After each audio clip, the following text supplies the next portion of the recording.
From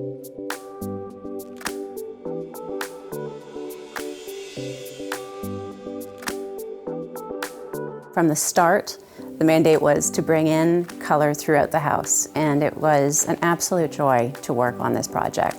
I love working on white spaces, and I love working on neutral spaces, but to have an opportunity to work with somebody as adventurous as my client was willing to go, it was just a lot of fun. For this particular project, we wanted to make the floor the focus. It was a very large room, very pale palette up on the walls. We wanted the impact to be on the floor. We layered with the orange rug and then layered on the blue sofa, and then of course needing to add a bit of pop. We thought, what the heck, why don't we throw the pattern up on the curtains? The room is large enough, and we felt that the room could hold that impact. It's open to the dining room, and we loved how using the same curtain through just sort of married the two rooms together. I think black, when used carefully, can really make a space feel either dramatic or very tailored. It ties it all together. We needed to add some fun and some movement to this side of the room. So we decided to use a beautiful white linen on the face of the chairs, but then add the punch on the back of the chairs. And I think as you walk into this space, it really finishes the room. I love a white kitchen because there are so many things you can add into that space to make it unique to the homeowner.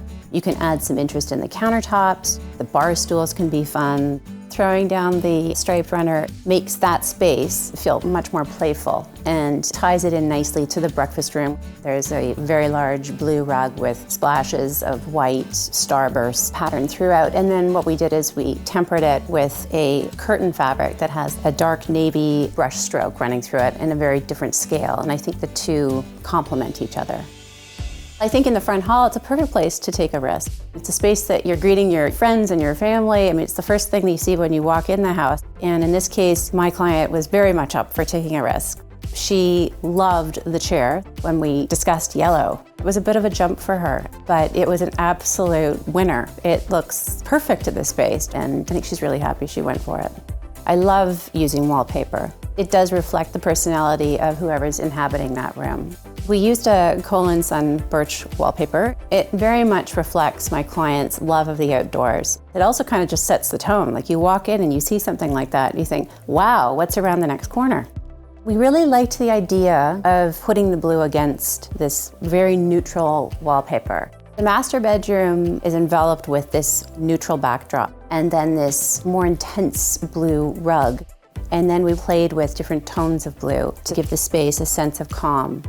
My client wanted to make sure that the rooms reflected her children, but she wanted to have rooms that the kids could grow into. One of the things I love about doing children's bedrooms is you take their favorite color and you can bring it into the space, but in a much more subtle way. One of the daughters absolutely wanted hot pink. There was just no way around it. And the kids really, quite frankly, haven't noticed. They think they have the hot pink bedroom, and it's worked out really well.